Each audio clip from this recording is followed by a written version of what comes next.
I don't want to say it's only negative, but sometimes we do sort of reduce ourselves to machines in some ways because we tend to think in terms of the things that surround us. So, some cultures like that are more nature based, they're going to think in terms of trees. They're going to think in terms of roots. They're going to think in terms of their environmental surroundings and rivers and confluence. And we are surrounded by technology. So we end up saying things like, I'm processing what you just said, or I don't have the bandwidth right now. Or, I've just had a download for an idea, it's That's really so true. interesting, Yeah. but it can limit us as well if we start thinking of ourselves as machines. I think we need to, especially in the AI world, we need to come back to like, what is specific to humans? What does it mean to have to think? How do you think intelligently? And I think this is actually a positive thing about AI, whether you're for it or against it. It's forcing us to grapple with this question of what is creativity, what is innovation, and what does set us apart from just a giant recombination mechanism that recognizes patterns. This is True Voice Unfiltered, the podcast where raw truth meets real transformation. I'm your host, Daria Anne, ghostwriter, content strategist, and holistic health warrior.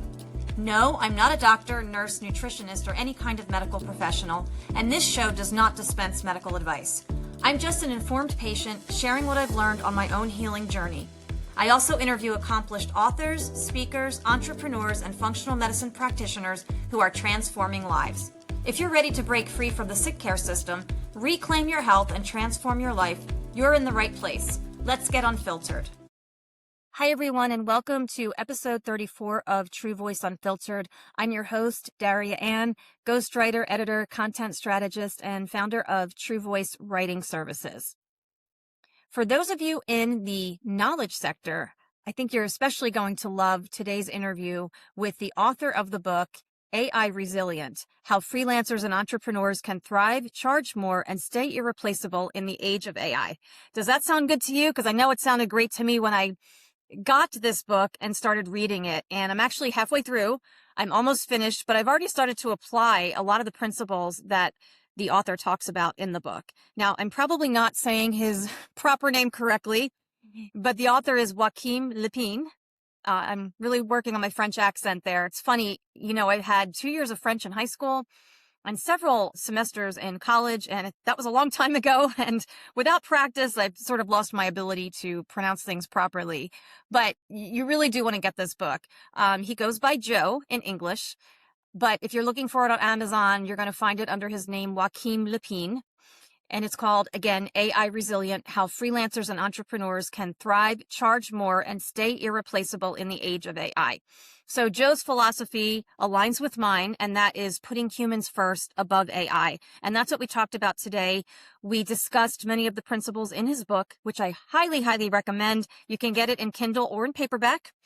Right now I have it in Kindle, but I'm an old-fashioned kind of girl when it comes to books, so I'm definitely planning on purchasing the paperback. As a podcast host, sometimes it's easier to get the Kindle version first, just for expediency, so I can read the book before the interview. But I highly, highly recommend this book. Joe is also a business coach who works with small business owners one-on-one to help them really hone their messaging, speak to their audience. Maybe in many cases, I identify their ideal audience. We talked a lot about that, about your ideal client avatar, and other practical strategies for marketing. We even touched on building a story brand.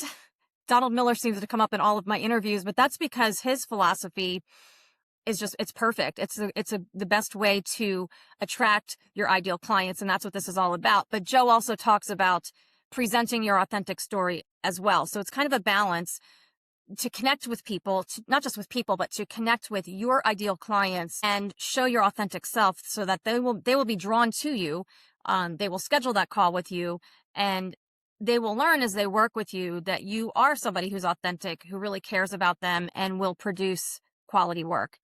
So I think you're going to enjoy this interview, this episode with Joe Lepine. He has another book coming out. It's called YouGPT Before ChatGPT. And I have to say, that is a fabulous name. I wish I had thought of that myself. But I think you're going to really enjoy this interview, feel a lot better about AI, learn some tips for how to use it correctly, and just discover, especially if you're a small business owner, better ways to market yourself to, again, attract your ideal audience and sign more of your ideal clients so that you can love what you do and also be successful at it in terms of monetary gain and financial freedom. So without further ado, I present AI Resilient with Joe Lepine. Hi, Joe. Welcome to True Voice Unfiltered. I am so excited to have you here today. Hey, Daria, I'm so excited to be here. So, I mean, Joe, I could relate to so much of your story.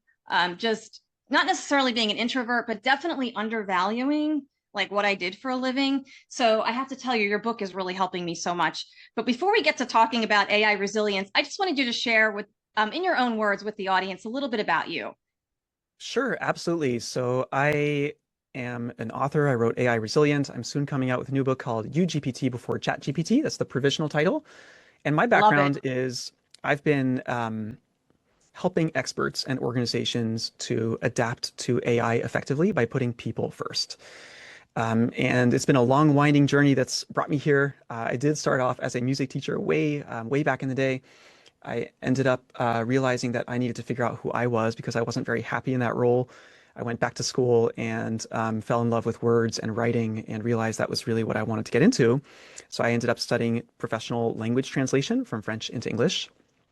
And I launched my translation business. I ended up doing a master's in education and teaching the courses I had loved so much in translation and working for many clients.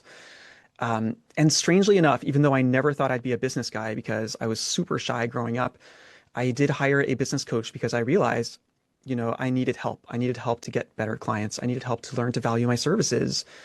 And it was quite an experience hiring a coach that challenged me, that really required me to grow, that pushed me. And it also made me realize that actually business can be a lot of fun and very rewarding if you stop sort of maybe clinging tightly to it and you hold it loosely and say, you know what, this is fun. We're going to have fun with this. I'm going to do something that honors who I am. I'm an introvert. I'm going to market in an introvert friendly way. And I started getting interested in cool ways that I could connect with people and build relationships. And that ended up tying in perfectly with AI because I believe in trusting yourself and trusting other people and building businesses based on trust. And I find that many people are jumping on AI a little bit too quickly today without really understanding what it does or what they should use it for. So I'm sort of the guy that's saying, hey guys, AI is a really cool tool, but let's make sure we're using our own brains effectively before we jump onto AI. And there are like two amazing benefits when we do this. If we learn to think strategically, first of all, we end up using AI less, which is good for the planet because if we're all using it to make like cute videos and things, it can actually be very problematic from an environmental standpoint, and there are ethical Yes. considerations.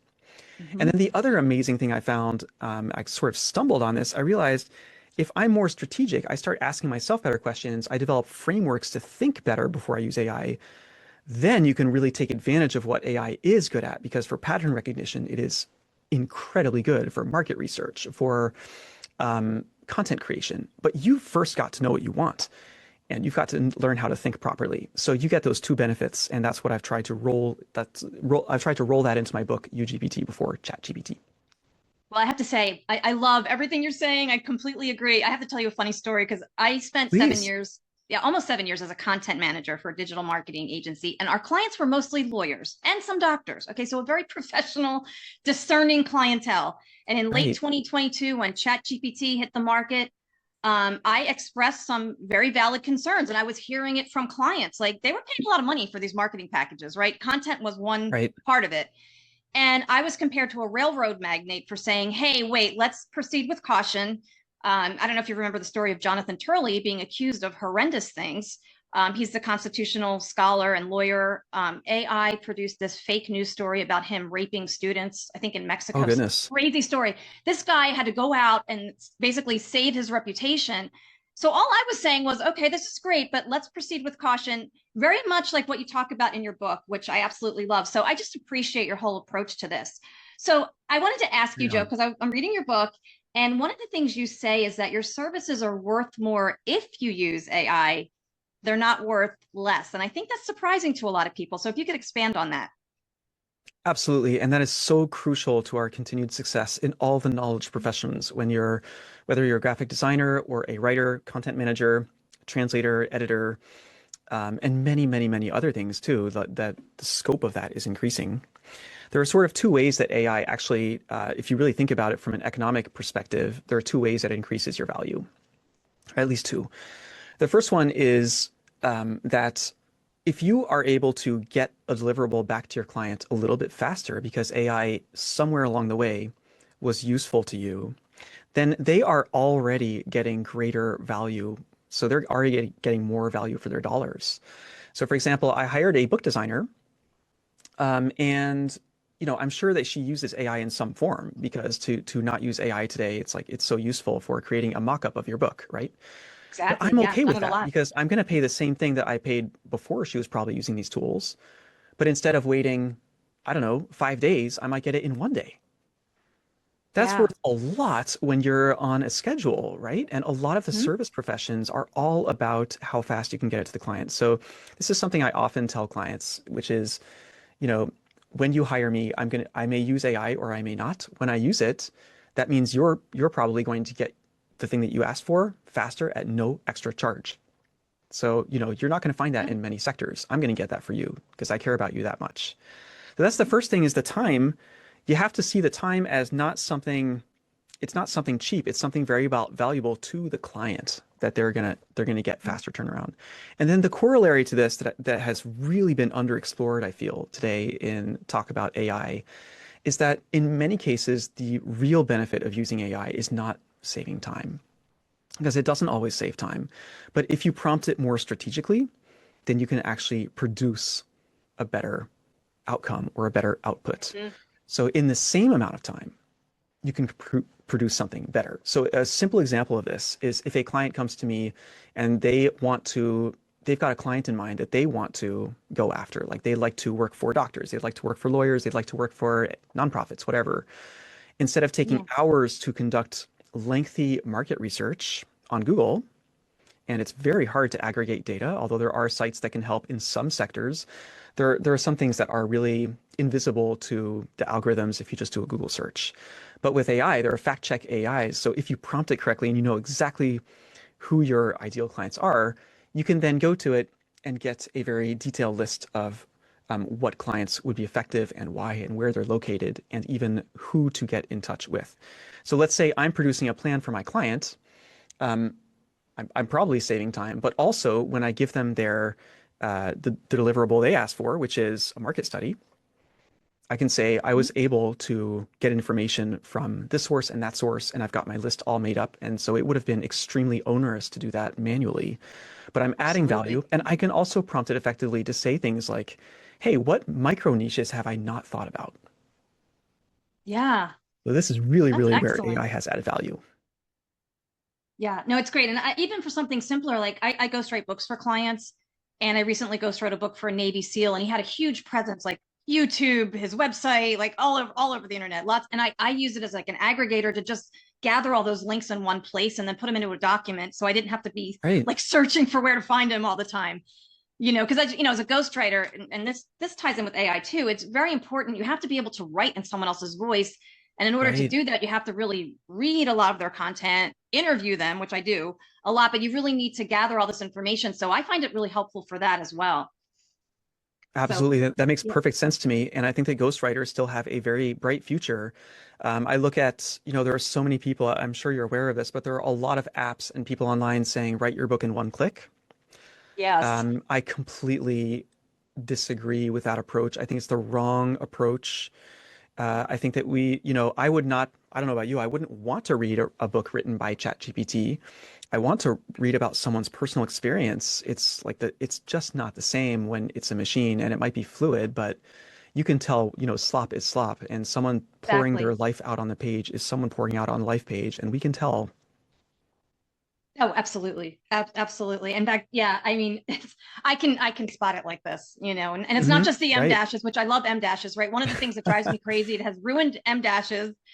So, I still use them, and I always use them sparingly because, they're not supposed to be overused, and that's one thing. And unfortunately, if you do use an M dash now the right way, sometimes people think you wrote the whole thing with ChatGPT. It's a little Yes, crazy.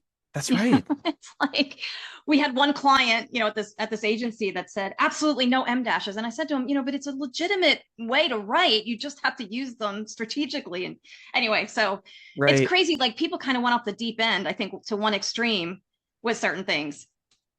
Absolutely. And Saying, it's really funny how the AI companies, some of them have said, well, we've reduced our M dashes. So now it's like you'll be doubly penalized because when you use one, they'll be like, oh, AI, they might think that it's AI and AI is not doing that. So they might read AI and think it's human and read human and think it's AI. And it's like there's a lot of that sort of mismatch and weirdness happening. It's a really yeah. strange state of flux today in the writing world. Really is, man. It really is. Okay, so I want to talk about some more things in your book, AI Resilient, because one of the things you mentioned that I thought was really interesting was how humans have started describing things in terms of technology. Like, for example, I don't have the bandwidth for that. Can you talk Right. about that a little bit and why we should avoid that type of language?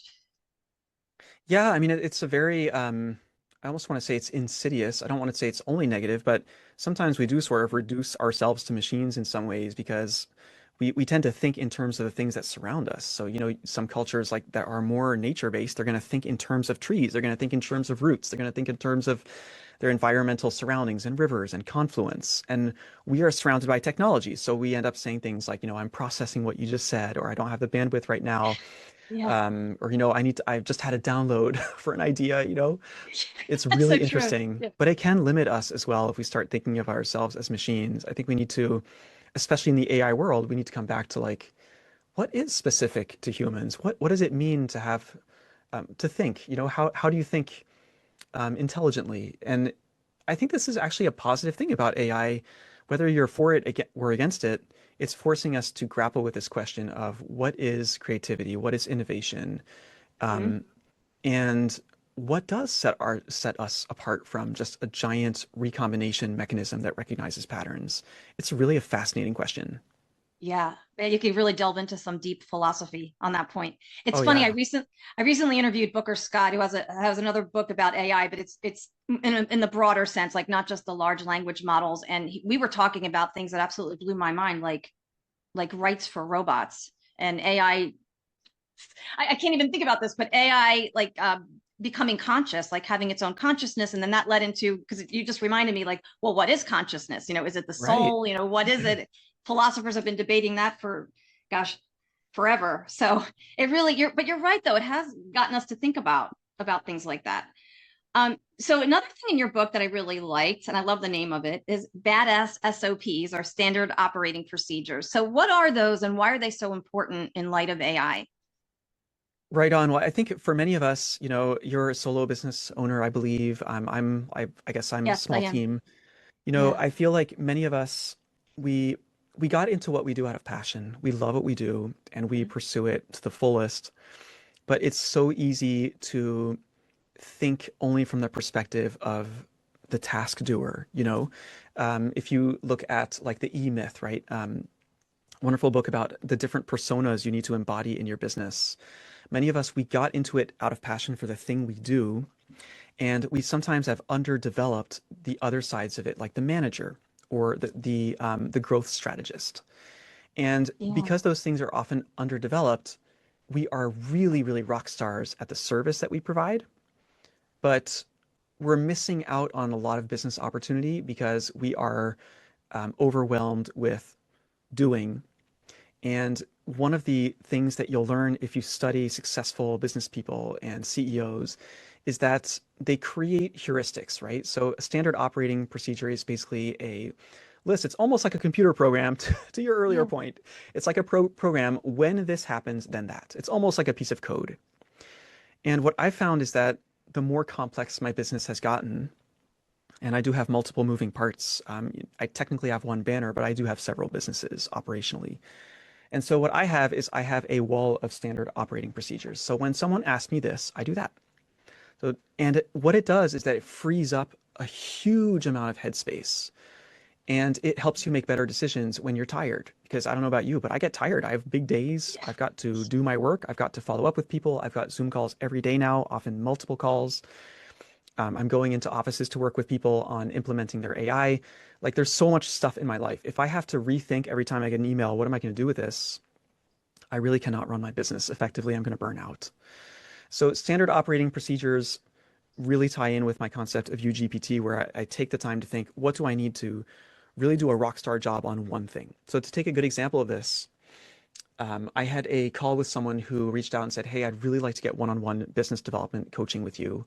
Is that something you offer?" I said, "Yeah, sure." Like, so we jump on the call, and I have like a script, and it's very short. I believe it's 7 points, but I spent a Mhm. lot of time optimizing that script and studying how to do a great discovery call with different people, and also one that ties in with my values.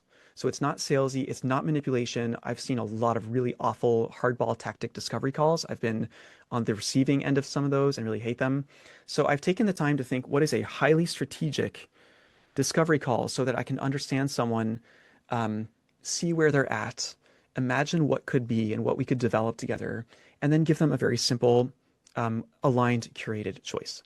And so, because of that, I'm able to keep the call brief, focused, very high value because already, even if they don't work with me, the other person on the call gets value in terms of clarity. Mhm. And if Yeah. they want the help to get where they want to go, I'm there for them. And so what I found is that this has led to, very high conversions. It works extremely well. And essentially, I just open a little notepad document with my 7 things that I take people through. And it feels wonderful because I've taken all that time up front. I've done the UGPT, the hard lifting. I did it once to think, what's a great discovery call? When I've done discovery calls with people, what did I like in the way they spoke to me? And I put that into like this program, if you will, that I can just double click. And as I'm going through the call, I walk through it. And people love having a structure so that it's not just a random call talking about, the weather and our dogs. And like that Yeah. stuff is cool. But when you're running a business, you need to have focus at some point. So you can do that with so many different things in your business. And I love sitting down with business people, whether they're solo or they lead a team. It's so rewarding to sit down and set up their SOPs together and optimize them. You can even optimize them with AI in various ways, but it's just fun to do. Like if you're in the right mood, it's really fun to drop your SOPs, and then you sit Yeah. down at your desk and you're like, you know what? I'm no longer just the executor. I'm no longer just a doer. I'm the badass CEO of my business, darn it. And when someone comes to me with Love it. this is what I do. This is how it works at my business. Yeah. I love that. And I actually adapted some things that I learned at the agency to my own business. And one of them was like as a branding document, similar. And Awesome. we used SOPs a lot. And I actually love them because Great. you're absolutely right. It takes the guesswork out of everything, you know, exactly what to do. It doesn't overtax your brain because you don't have to think through everything all over again. Like, Right here's the on. situation, here's the SOP. It makes things so much more efficient. And you're right, it frees you up to be creative. So I Definitely. love it. I love it. So you can work with a solopreneur and maybe a business leader if they have like several employees. Joe, like talk to us a little bit about that in case anybody listening is interested in Yeah, absolutely. hiring you. So I do work for organizations this is something that I'm really doing more and more of because I started getting requests like, hey, we've got access to AI, but our organization doesn't really know what to do with it, or we're not getting results with it. And so since I've really taken the time to study it, and I'm currently doing a certificate in AI and business strategy at MIT, so I basically have my Nice. frameworks and the frameworks I developed in my book, and I'm able to walk in and sit down with our team and develop a roadmap and should they like training for their whole team, I'm able to walk them through all the different stages. Like, how do you prompt effectively? What are the ethical things everyone's got to know? What's a good policy look like for your internal, your privacy, right? Your data privacy and governance. So that's something I Mhm. love to do, and I'm doing more and more of. And the other part of it is that I work with experts and professionals who are looking to grow their business. And there's sort of two different things there. There is the optimizing their tech and AI, but it's really ties in with our business strategy. So I help with business growth, but from a highly strategic lens. I guess I could put it that way. It's excellent. And it's so needed because I do think so many people are confused with AI and it's here to stay. So we need to learn how to use it wisely. And I Right. think such a great service. I'm going to put all of your information in the show description too, so that if anybody listening wants to reach out to you, you know, they can find you easily. I have all your Thank you. I links. appreciate that. So that's awesome. So another term I learned from your book and I love is infobesity. So tell us what that is. And I love that term. Very Yeah, clever. so infobesity refers to how we're oversaturated with information, and I feel like AI has compounded this just exponentially, Yes. right? When you add to that all the devices we have in our lives and all the different social media feeds and everything else, we're so overwhelmed. And the more aware we are of this, the more we can protect ourselves because you can easily fall into the availability heuristic, for example. And so if you're going on Facebook and you're looking to hire a graphic designer and you start typing that into Google, Facebook is going to start offering you AI graphic designers where you buy an app or subscription to replace your graphic designer. There's a lot of things like that happening today. And so if you're bombarded with information and you're a client, you're likely to say, oh, I don't know what to do. Everyone's saying something different. Let's just go with this thing I'm seeing everywhere, right? I see this ad everywhere. It's got to be Yeah. good if it's everywhere. So that's the Yeah. availability heuristic at work. And the more mentally tired we are, the more overwhelmed we are, the faster the news cycles are that are overwhelming Mhm. our brains, the more we will naturally default to things that are easily available, widely publicized. And so I think it's important to like protect ourselves from those harmful effects. And one of the ways that you can do it is to build out some frameworks for better thinking. So this is what I've developed in my book. I have three different frameworks, FAR, STAR, and the three R's, but essentially they are telling people like, okay, in this situation, here's what really helps. Try doing it this way. Try using this matrix.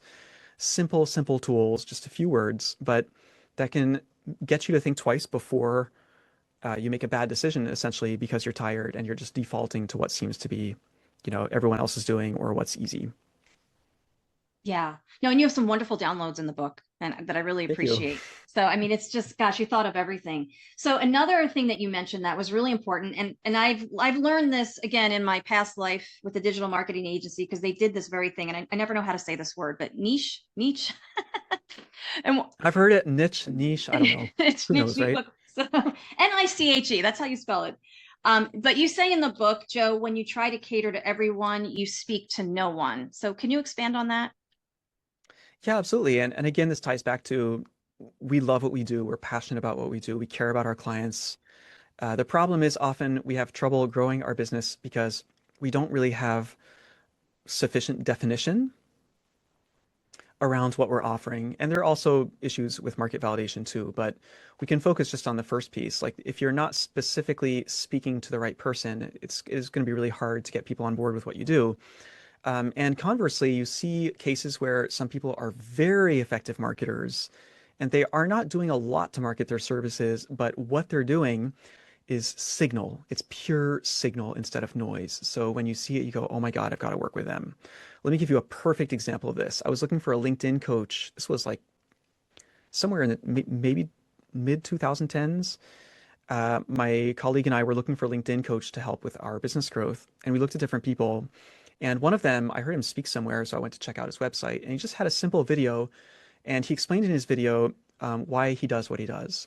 And he explains, I was born with a disability and I'm limited in my mobility. And there are many everyday things that I'm not able to do physically. But he said he was given the option basically to live in an assisted living home and he could simply like watch TV and play board games. Or he could figure out life in some other way. But like, he basically said, I refuse to watch TV all day. Like I might be physically limited, but I have always felt a need to connect with people. I love connecting with people. What I love more is connecting other people together. And so I've created my own LinkedIn agency that helps connect people B2B in an ethical way. And it's all about relationship driven. So he may not be able to um, move a lot physically, but he has all these wonderful connections on LinkedIn and from people resonating with him. And he teaches that. And when I saw that Amazing. video, it was maybe like 2 minutes long or something. But I was instantly like, yes, I don't care what he charges. This guy right here, this is what I need because this guy gets me. Like he cares about values in his business. He's decided he's a go-getter and everything about it just spoke to me, just spoke to my heart instantly. And so that's what I Yeah. mean by you don't need a lot of content. You don't need glossy, fancy stuff. You could have one video, but if it speaks to your ideal audience in a way that connects at heart level, it can be extraordinarily effective. So that's what I mean. Like you've got to get clear on who you're reaching out to and optimize for that. And you don't actually need that much content if you do that correctly. Yeah, no, that's so true. And we used to call it an ideal client profile or client avatar, like really Right. describe who your person is, their characteristics. And, a lot of what you talk about in AI Resilient reminds me so much of Building a Story Brand by Donald Miller. I don't know if you've Oh heard yeah. that, where he talks about like, you are not the hero of your story. You are the wise guide. Your client Right. is the hero. So when you were talking about in the book how your slogan and messaging should focus on your client's exact problem, it really kind of reminded me of that. I think it's the same principle. Can you like talk about that a little bit for anyone listening who has a business who really needs to kind of change the way they're presenting themselves, whether it's on social media or in a podcast, wherever they're showing up? Yes, I love your question. This is pure gold. So this is definitely, I think people get a lot of value out of this. So there are two pieces to have a really effective story brand. As you know from Donald Miller's book, I've read several of his books and they're really, really insightful. So essentially, you need to tell your story, just like the guy I mentioned, right? He told his story about why he's passionate about building connections between people and why that's like soulfully important. But you also notice that in his story, he's basically seeding elements that will connect with the stories of the people he's speaking to. So that's where, like, the hero is people who may, um, who don't just want to do like spammy marketing, but who care about values. The hero is people who may feel like an underdog, people who may feel like they're ill-equipped to do marketing, right? So a lot of the elements that he shares, it's like viewers will hear that and they put themselves in his shoes spontaneously. And when that connects with their story in a meaningful way, and they talk about how they, especially how they overcame their challenge. Like in his case, it's like, yeah, I built relationships with people and I've developed my proprietary amazing way to really focus on connections on LinkedIn, connecting more meaningfully. And that's what brings me business. People will hear that and say like, okay, this guy, not only does he get me, but he's figured out a system that works and he's able to back that up. And that's where Yeah. you can get buy-in. So absolutely, you want to tell your story, but you can also tailor your story so that you make sure that the right elements will resonate with people who share similar values, who care about similar stuff. And that's where, yes, I think the story brand is truly Yeah. brilliant. And it's important not to use it for manipulation because you could use this to Right. manipulate, but you should only say things that are true, of course. And it has to be your honest, truthful story. But if you do it, I Yeah. think that's a very effective thing as long as you're being truthful and you're speaking from the heart. Yeah, I agree. Authenticity above all, for sure. Absolutely. So, Joe, in the book, you also talk about this is another, I can't think of the name of the author, you could tell me, but I read this book years ago about the five love languages. Right. But instead of applying it to like maybe, personal relationships, you've applied it to clients. So, can we talk about that a little bit, the five client love languages and how you address those? Yeah, I believe it's Gary Chapman. Basically, I liked his book because he explains that different people, it has nothing to do with gender. It's just about like different human beings, Yeah. um, like when like they have their own love language. Like some people, it's gifts, right? When they get a gift, it just makes them feel appreciated. It makes them feel deeply valued. For some people, it's service. Like, my wife is definitely service. Like, I could write her a love note and she may be a little bit touched, but if I take out the trash and the house is clean when she comes home, oh my God, boy, does she light up. And that's like, and I have different things that light me up. So it's just Yeah. about being aware that we're all different. We all have different ways, different things that we appreciate that really, that deeply, deeply make us feel good. Like for me, my love language is words of appreciation. So when people write out with little email and say like, "Hey, I really enjoyed connecting with you. It's brought something into my life." That one email makes my whole day, if not Yeah. my entire week. Like I really appreciate it, and I really try to create good things in the world. But everyone has their own love language. I think it's a cool way to look at it. And I think our clients are no different, right? There's some love languages, like when you speak to them in terms of what really makes them light up, then you're going to be more effective in your marketing, but also in your selling, like when you speak with them, for example, on Zoom. So it's about drilling down and seeing like what really makes them go, oh yes, that's the thing. I'm thinking of one client. Uh, I saw her really, like I mentioned, we were doing a Zoom call, and I said, if you work with me, I have a collaborative approach. So that means it's not one and done. It means you go through the chunk that I've worked on, and you get back to me, let me know how we're doing, and I adapt, and we make sure that by the time it's done, everything's great. And I even throw in a review at the end, like a final review, to make sure that you're 100% satisfied. And the client was so delighted. And later, they actually ended up confiding to me that their previous service provider was very, how can I put it? Uh, they had their pet peeves and was very single-minded, and they just had the way they did things, and they weren't Yeah. open Very to, rigid. Yeah. Yeah, they were a little bit rigid in their ways Yeah. of working, and they really didn't like that. It did not work for them because they had sometimes their demands changed like during the project, their deadlines and stuff. So when I Yeah. started leaning into that just a little bit more, like I noticed, okay, that really made them light up. Then I make sure to lean into that a little bit more. Say like, hey, I'm happy to meet with you. Want me to come by your office, see how we're doing? Like they were so over the moon, and then that generates multiple referrals. It helps build your business in an ethical Yeah. way. It's like turning on this radar, like what makes them light up, and let's do more of that. Yeah. And that process sounds very similar to how I approach ghostwriting. After I do some interviews and I research the person, I'll Interesting. write like 1 to 2, we'll do the outline, they'll approve the outline. And then I might write a chapter or two, send it to them, say, hey, am I on the right track? What do you like? What don't you like? And then we talk about it. And then, we move forward that way. I'm always asking for their feedback as we write the book, Brilliant. just to kind of hone in and tailor it. I mean, I think I see it as very, what do I want to say? I mean, it's like a sacred obligation when you're taking someone else's voice and their story, especially if it's a, pain to purpose story like the one you just described for the business coach on LinkedIn. I mean, that's very, like, it is an honor to me to be able to do that. So I love that process where you're constantly asking the client for their feedback and just making sure that you're serving them the way that meets their expectations, in a way that meets their expectations. It's so important. Totally. And I think the sad Yeah. thing is that many people do this, but they don't put it in their marketing. So their clients Right. don't know that they're going to get all of this wonderful, amazing, super valuable support. So when people come to me Yeah. to, build a more trust driven business, to get more referrals, to grow their business in an aligned way, this is something we really focus in on, making sure that what is implicit to you is explicit to the client and from right from the get-go, because that will immediately set you apart from many service providers who in fact do provide great service, but they do not articulate it anywhere. And clients need that reassurance. So it's a super Yeah. important sticking point. Oh yeah. Well, Joe, thanks to you, I'm going to be reviewing all of my stuff, my LinkedIn and everything, just to make sure that I am expressing that in my marketing, because that is the way I work. And it's such an important point. Like, people need to know that if you want them to pick up the phone and call you or send you an email or however they're going to reach out to you to find out more about your services. That's so true. So I want to talk about something else you talk about in your book, because I thought this was really interesting too. And that is the importance of AI proofing your vocabulary. Can you talk to us a little bit about that and why it's so important? Yeah. So, I mean, in terms of AI proofing your vocabulary, I'm trying to remember what exactly I said in the Oh, book, but for example, yeah, sorry, the go ahead. standard like you had said, like, say the standard practice is to, instead of saying Oh, like right. I Okay. charge Yes. this, or yeah.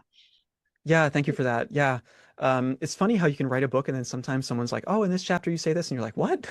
So, I've done but it yes. myself. No worries. Yeah. Yeah, and I'd love to learn more about your book, by the way. To finish on this point, yeah, because I feel like we have more competition today. If you provide a service today, you're not just contending with the competition in terms of other service providers and firms and solo providers. You're now contending with AI and even agentic AI in some cases and stuff.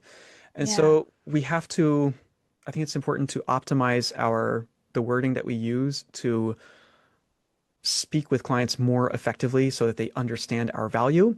And one of the ways I think we can do that is being less subjective. So saying, instead of saying my rate is, which kind of makes it sound subjective, it sounds like you've just sort of whipped up a number from thin Yeah. air, right? Yeah. You can simply say the rate is or the investment is, right? These are small things. Or doing a call with a client and saying we instead of I.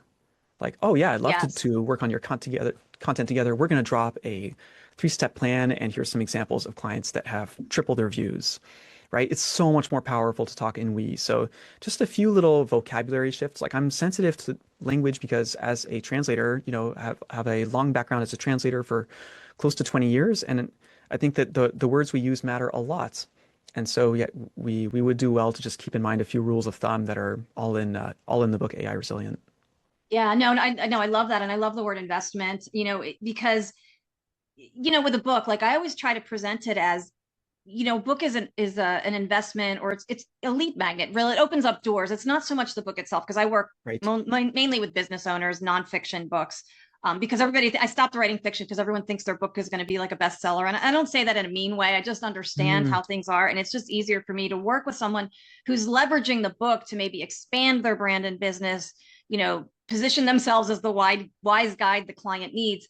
And so I agree. So it is an investment in that sense, because you want to put out a professional product. Like, one thing about independent publishing, it's great, right? Everybody can do it now. The flip side is that you want to do it well. You want your book to look like it came from a traditional publisher. And there are ways to do that when you work with the right people. And so that's kind of how I present things to my clients.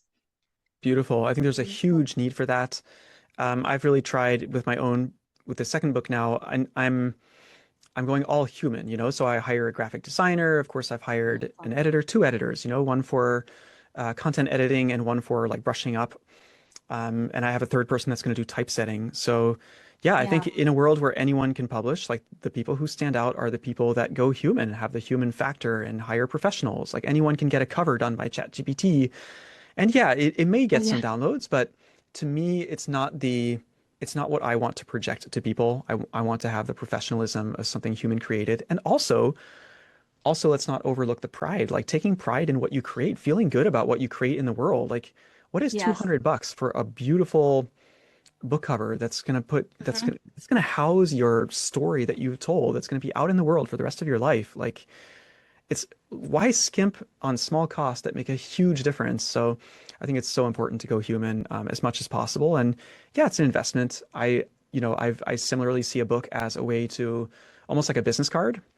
Exactly. Dynamic business card. Yeah. A dynamic business card. And it opens so many wonderful conversations too, with people who reach out and who want to talk and have all kinds of projects. So it's just very rewarding to write a book, and so helpful. I think if someone thinks that they're writing to make money with it, it's technically doable, but only a very tiny percentage of authors achieve that. It's much more realistic to actually like have a plan, like, where am I going? Who am I going to help with this?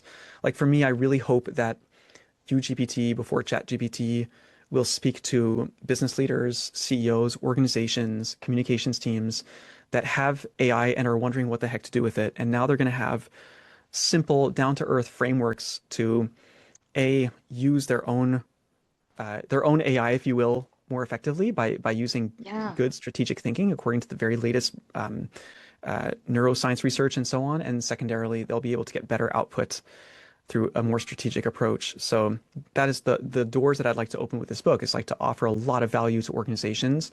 And for the ones who'd like to go further, I'm there to drop a roadmap and to help their team get on board with AI. Absolutely. I should introduce you to some digital marketing agencies, because I feel like your book would be very helpful to them. Because a lot of them are, that's absolutely a great area to look into. And I'm happy to connect you with anyone I know, because it's really important. And I know that, you know, the agency I left, their AI is the big discussion still, even more so than when I was there. And they're going department by department, asking them how they're using it, what they're doing, what else they can, you know. So I think even your book right now, AI Resilient, and your forthcoming book would be very helpful to digital marketing agencies. Cool. I had not even thought of them. So thank you for mentioning that. Yeah. Oh, absolutely, Joe, because I'm telling you, I just know from my own experience, that would be awesome. So I have really enjoyed this interview. Is there anything else, Joe, that we didn't talk about that you want to share with the audience? And of course, I'm bringing you back as soon as your next book is available. Well, thank you very much. It's been an absolute pleasure. I'd love to hear a little bit about you and your book, because I didn't know you had written a book. Would you like to tell me about that? Yeah, I've written a few. Yeah, a couple. Actually, let me just tell you a funny story. Back in 2008, speaking of fiction, right? I wrote a book that was fiction loosely based on some real life events in my life. I had no idea what I was doing. I did know enough to get a professional cover design, though, however, because I don't know if you remember back then, but like, you could just, on Amazon, you could spot one of those templated covers that they used to, I don't know if they still. Yeah. It's like, oh my God, no, if I'm going to make the effort to write a book, I'm going to get a real cover. But I mean, I felt like I was in the dark with a flashlight figuring out, because somebody said to me, well, who's going to format your book? And I'm like, what's formatting? What do you mean? Like, I'm embarrassed to say now that I had no idea. And basically formatting is just, like you said, the typography, like the way the book looks on the inside. And it's like, it's critical. And I know an excellent formatter now, a few of them, but so it's just funny. So yeah, that was my first book. And then my most recent book is actually, I wrote a book about how to use AI in writing, you know, but very strictly focused on writing and some AI protocols that I had developed at the agency, because again, it's here to stay, but we need to learn how to use it properly while still maintaining authenticity. And that's just, and actually, you know, Joe, I don't know if you follow like Neil Patel and some of those people, but there's been a lot of research done where people are craving authenticity in this age of AI. So it's also a good business practice to be authentic in your work. Well, bravo. I'll make sure to go grab a copy of your book. I hope you put Oh, that in the thank show you. notes as well. Thank you. I will. I'll reach out to you. I can send you a few links. But is there anything else you want the audience to know before we end this interview today? Sure. Well, if you want to check it out, AI Resilient is up for $4.97 on Amazon.com. You can get it on all the other like Amazon.ca slash or slash CA slash FR, all those. It's available Yes, everywhere in the world. $4.97. Again, wanted to make it super available to people. I think there's a ton of value in there. And with a new book, it's going to be out for 99 cents for a very brief period of time. I'm still figuring out the dates. I'm hoping it's going to be March 30th, but that might be a bit ambitious. So you'll have to stay tuned, but it's going to be called YouGPT Before ChatGPT. And people can also check out my website. It's my name, joachimlepine.com. It's a bit long, so maybe put that one in the show notes. But oh, if you'd it'll like all to be in find there. out more Yes. about what I do, I'm here. Uh, I really feel like I'm on a mission at this point, like to put people before AI. And I've been so excited and reassured to find that MIT has this focus as well. They're all about human-centric AI. So I to love bring it. those really high level, like top ideas to um, like mission-driven organizations, like this is such an exciting mission for me. So I'm very excited to help people who want some help with how to implement AI. Fantastic. Well, Joe, you have to let me know. I will bring you back when your new book is out. We'll definitely do an interview about Amazing. Thank that. you. And just thank you for everything you do. I mean, I'm so impressed with everything. It's been so helpful to me, and I haven't even finished your AI resilient book yet, but I plan to. But I've already downloaded some of the things and putting them into practice. I highly recommend that everyone get the book, whether it's in Kindle or paperback. And right, it's available globally, Canada, France, wherever people are in the world, you can get it. I can't recommend it enough, and I will be posting a review as soon as I'm done because I'm really enjoying it. And it's so comprehensive, like you thought of everything. So thank Thank you for you. I what you're really appreciate doing. that. Oh, you're welcome. No, thank you. I just really appreciate that we're on the same page as far as like putting humans before AI and just teaching people how to use it in the proper way. Awesome. Yeah. Well, thank Yeah. you again. Have a great Thank day. you. Thank you too. Thank you. Hi, I'm Dr. Liz. I just want to tell you how amazing and easy it was to work with Daria on my book. You see, I've had a book for a while, been sitting on my desk, sitting on my computer. Maybe you might be able to relate to that.